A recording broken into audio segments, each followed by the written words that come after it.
Hey, it's Mike from TechUV.com, and I'm kind of going to go old school here and redo one of the first videos I ever put up, which is the Intimidator. I'm going to show you guys how to take this apart real quick. I'm going to tell you right now, you guys that are looking for a gun in the $200 to $400 range, pound for pound, the Alias Intimidator is one of the best markers ever made, ever. Okay, I own them all. I can tell you right now, the Alias is without a doubt one of the best markers ever. And if you can pick one up between $200 to $400, the gun is an absolute steal. So what we're going to do real quick, I'm going to show you how to take apart an Alias. Just do some basic maintenance on it and to lube it, and should go pretty quick. Okay, first things first, I always do go ahead and pull the bolt out. Get questions all the time on what I should do with the bolt. For the most part, just wiping the bolt down with a clean rag is all you need to do. You don't need to oil this, you don't need to lube it, you don't need to put anything on it. Don't worry about lubing your bolt, because what's going to happen is whatever lubricant you put on these O-rings is going to end up getting into the eyes, and the eyes are going to end up getting blocked. So don't ever lube your bolt. If your bolt is kind of stiff going back and forth, maybe look at putting some lube on the O-rings, but I found that replacing the O-rings gets rid of any of that friction going back and forth. Okay, first things first, we'll go ahead and remove the torpedo regulator.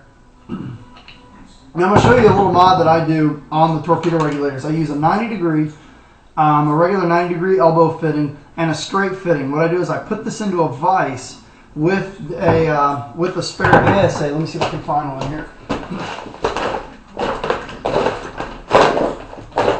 Okay, there we go.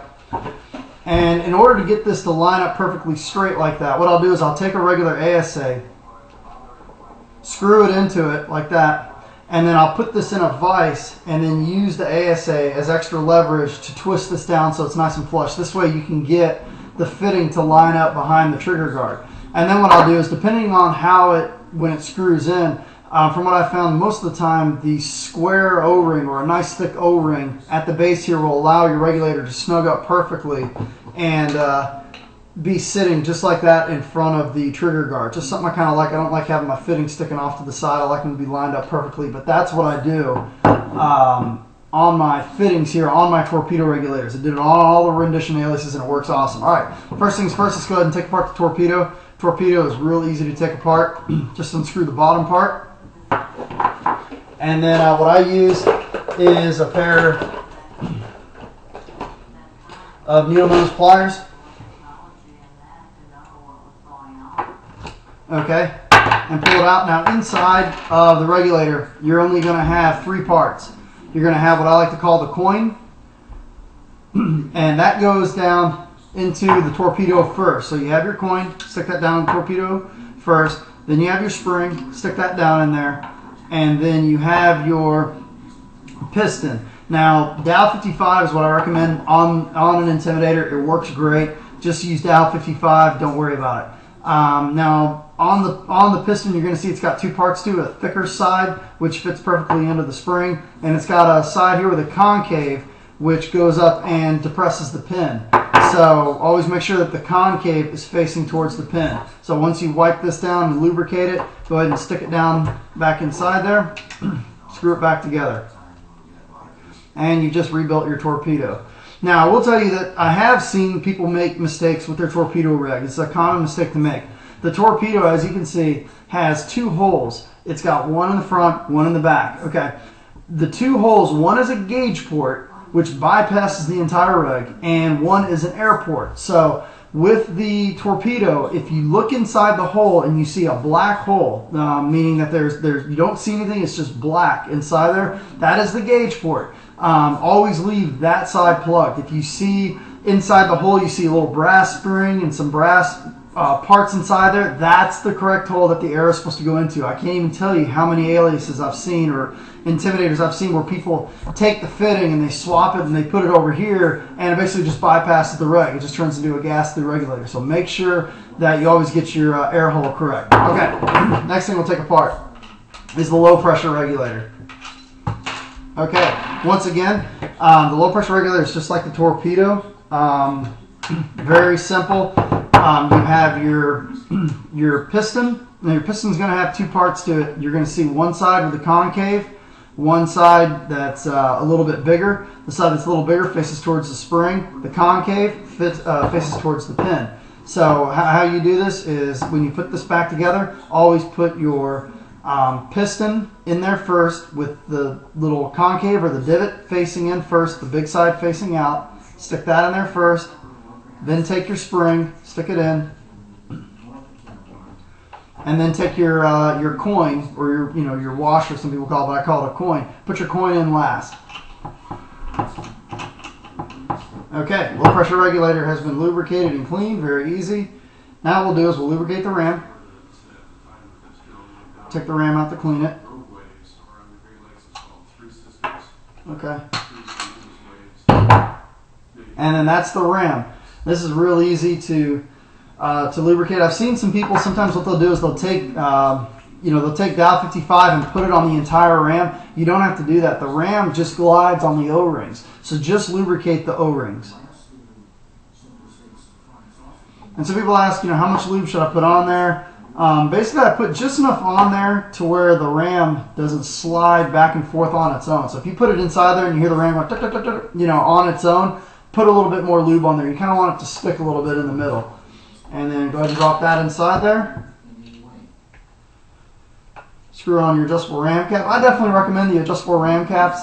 And the way how I adjust my adjustable ram caps is I want to feel just the very lip of the bolt when I stick my finger down inside there. I mean, just the very lip. I mean, about as thick as a index card. Just the very lip of the bolt sticking into the breech when the gun is aired up.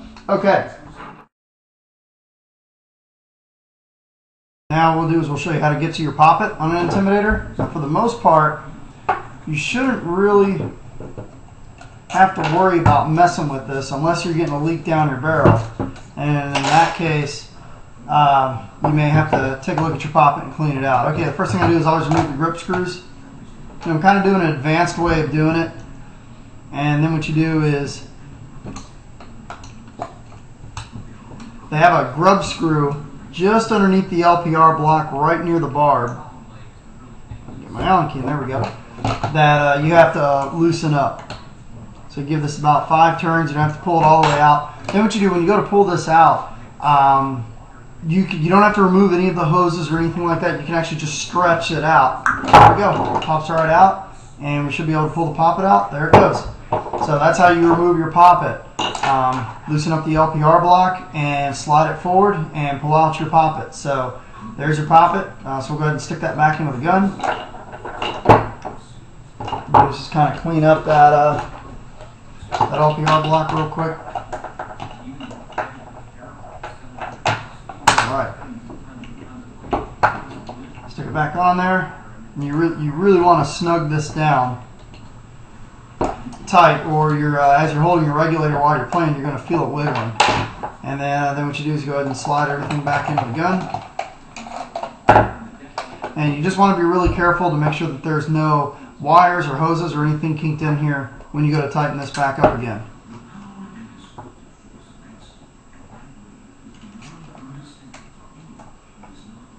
Okay, now what I'll do is while I'm tightening this back up, I'm going to go through some of my settings that I personally recommend that work really well now. A lot of people say, oh, the gun doesn't work as efficient. No, okay, these settings, I put these settings on every single Alias, every single Intimidator that I tech, and they all shoot phenomenally.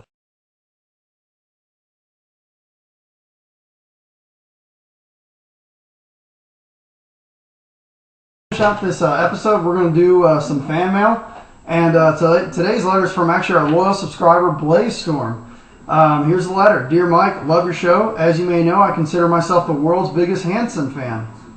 I didn't know that. If possible, could you please play some Hanson at the end of your show? Keep up the great work. Blaze Storm. P.S. Viva la Nation. Sure. Here's some Hanson for you, Blaze Storm. Considers himself the world's biggest Hanson fan. Enjoy.